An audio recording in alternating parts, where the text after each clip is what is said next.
Picture this: a young woman in her early 20s, standing in the shadow of Auschwitz's gas chambers.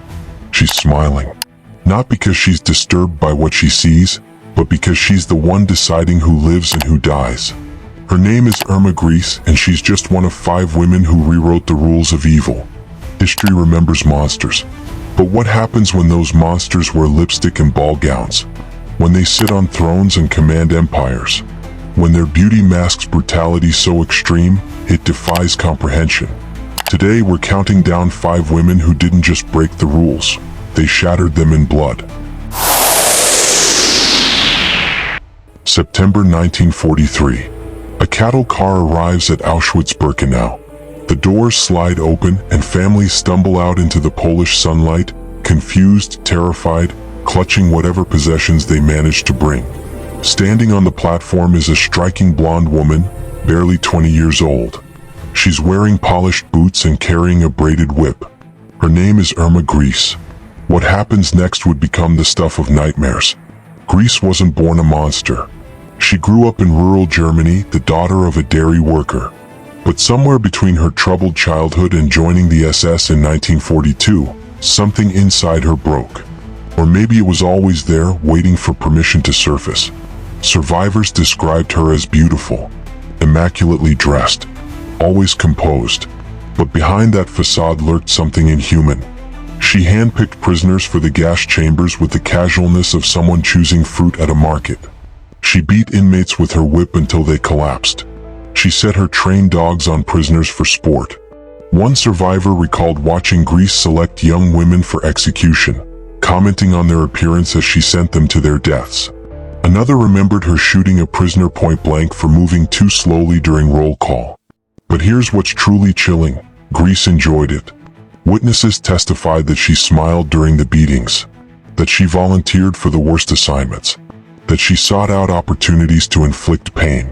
When the British liberated Bergen-Belsen in April 1945, they found Grese still at her post, still in uniform, seemingly unconcerned that her world was ending. She was arrested, tried, and sentenced to death. On December 13, 1945, at just 22 years old, Irma Grese walked to the gallows. Her last words? Schnell, German for quick. She remains one of the youngest women ever executed under British law. But her legacy?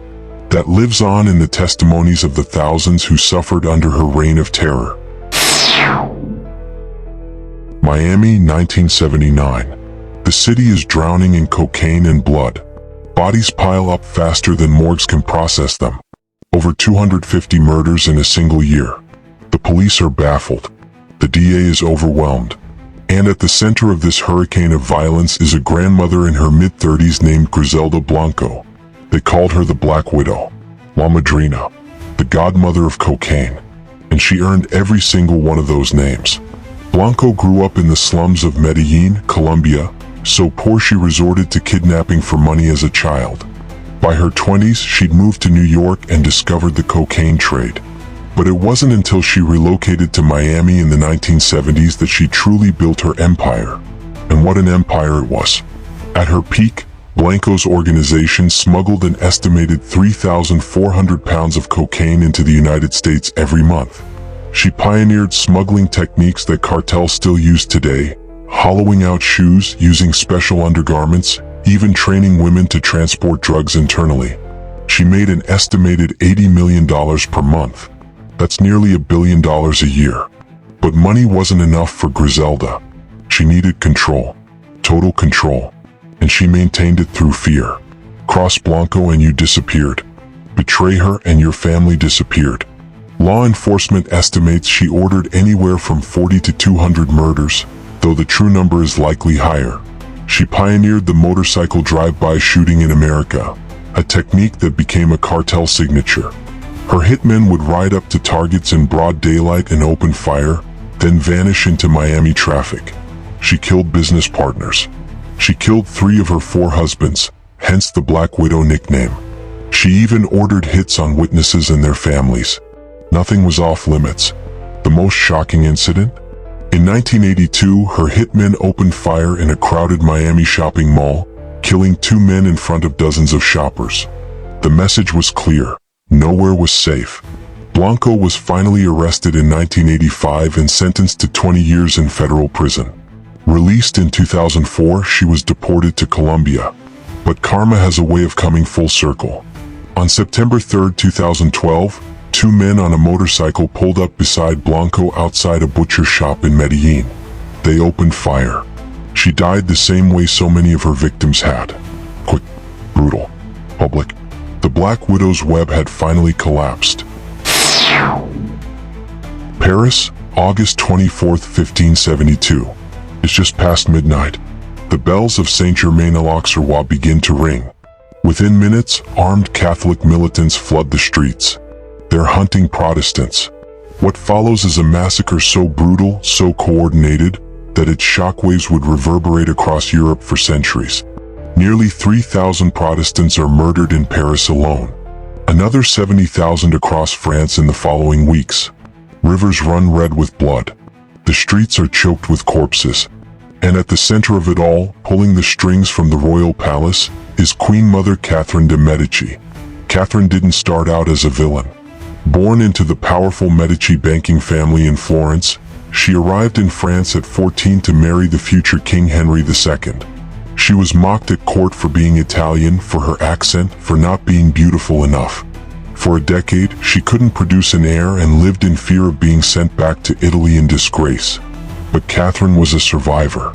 She studied, she waited, she learned. When her husband died in a jousting accident in 1559, Catherine's moment arrived. Her 3 sons would each become king, but they were weak, sickly, manipulable. Catherine became the true power behind the throne, and she held on to that power for 30 years through cunning, manipulation, and when necessary, violence.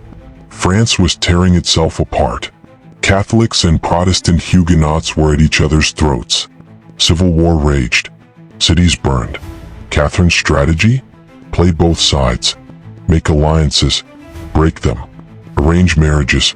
Then orchestrate murders. The St. Bartholomew's Day massacre was her masterstroke. She'd arranged for Protestant nobles to gather in Paris for a royal wedding, a supposed gesture of peace. Then, when they were all conveniently assembled in one place, she gave the order. The killing began at dawn and didn't stop for days. Did Catherine personally order every murder? Historians still debate this. But what's clear is that she was present, she had the power to stop it, and she chose not to. Some sources suggest she even encouraged it, seeing it as a necessary purge of enemies who threatened her family's grip on power. Catherine died in 1589, having outlived all but one of her children. Her legacy? A France soaked in blood, a religious divide that would take centuries to heal, and a reputation as one of history's most ruthless political operators. She proved that you didn't need an army to be dangerous. Sometimes all you needed was patience, intelligence, and an absolute willingness to sacrifice anyone who stood in your way. Chang'an, China, 655 AD. Inside the imperial palace, a concubine named Wu Zhao is holding her newborn daughter. The baby is beautiful, perfect, healthy. The Empress Wang has just visited, admiring the child. She leaves, smiling. Minutes later, Wu's screams fill the palace. Guards rush in to find the baby dead, suffocated. Wu points to the Empress, claiming she murdered the child out of jealousy. The accusation is investigated. There's no evidence the Empress even touched the child. But Wu's plan works. The Emperor believes her. The Empress is stripped of her title, imprisoned, and eventually executed in a manner so brutal it's still shocking 1,400 years later. Her hands and feet were cut off, and she was drowned in a vat of wine. Wu Zhao had just murdered her own daughter to frame a rival, and she was only getting started. Born into a wealthy family, Wu entered the imperial court as a concubine at just 13 years old. But unlike other concubines who accepted their decorative role, Wu was ambitious. Ruthlessly, impossibly ambitious. She wanted something no woman in Chinese history had ever achieved: absolute power. After the emperor's death, Wu maneuvered her way through the succession, becoming first the power behind her son's throne, then eventually declaring herself emperor, not empress, emperor, in 690 AD. She was 67 years old. To maintain her grip on power, Wu created a secret police force that made Stalin's KGB look amateurish. They were everywhere, listening, watching, reporting. Anyone suspected of disloyalty simply disappeared. Nobles who opposed her died mysteriously. Family members who challenged her authority were exiled, imprisoned, or executed, including her own sons. Some historians estimate that thousands died during Wu's purges. She eliminated entire families to secure her position. She promoted commoners to high positions based on merit rather than birth, which earned her supporters among the common people but terrified the aristocracy. But here's where Wu's story gets complicated. She was also an effective ruler. She expanded China's borders. She improved the economy. She promoted education and the arts. She was, by many measures, a successful emperor. So was she a monster or a visionary? A murderer or a reformer? Perhaps she was both. Perhaps that's what made her so dangerous. The willingness to do absolutely anything, sacrifice anyone, destroy everything in her path to achieve her vision. Wu Zetian died in 705 AD at the age of 81, one of the longest reigning rulers in Chinese history. Her tombstone bears no inscription, intentionally blank, as if even in death she defied anyone to define her legacy. Hungary, 1610. Authorities break down the doors of Cactus Castle. What they find inside will become the stuff of legend and nightmare. Bodies, tortured girls, blood-stained walls, and presiding over it all, a 50-year-old noblewoman named Elizabeth Bathory. The charges against her are almost too horrific to believe. The torture and murder of over 650 young women. Some accounts claim the number was even higher, perhaps as many as 800. If true, it would make Bathory the most prolific female serial killer in history. Born into one of Hungary's most powerful families, Elizabeth married at 15 and became mistress of multiple castles and vast estates. She was intelligent, educated, beautiful, everything a noblewoman of her era should be. But beneath that aristocratic veneer, something was deeply, irreparably wrong. The stories that emerged from her trial are the stuff of Gothic horror.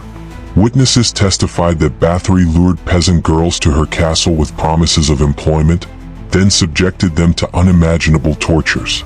Burnings, beatings, freezing girls to death in winter, mutilations. The testimonies go on, each one more disturbing than the last. The most infamous legend claims she bathed in the blood of virgins, believing it would preserve her youth and beauty. While this particular detail may be an embellishment added later, it's become so associated with her story that it's overshadowed the documented horrors. But here's where Bathory's case gets murky. Modern historians question how much of her legend is truth and how much is fabrication. She was a wealthy widow with no male heirs, controlling vast estates at a time when powerful men wanted those estates. The King of Hungary owed her family massive debts. Her accusers stood to gain enormously from her downfall. No formal trial was ever held. Bathory was never formally convicted. Instead, she was walled up inside her castle, literally bricked into her bedroom with only small slits for food and air. She died there 4 years later in 1614, alone in the dark. So was Elizabeth Bathory a sadistic serial killer who murdered hundreds? Or was she a powerful woman destroyed by political enemies? The truth may lie somewhere in between. Perhaps she was cruel to her servants, as many nobles of her era were. Perhaps those cruelties were exaggerated, weaponized, turned into propaganda to justify seizing her wealth. We may never know the full truth.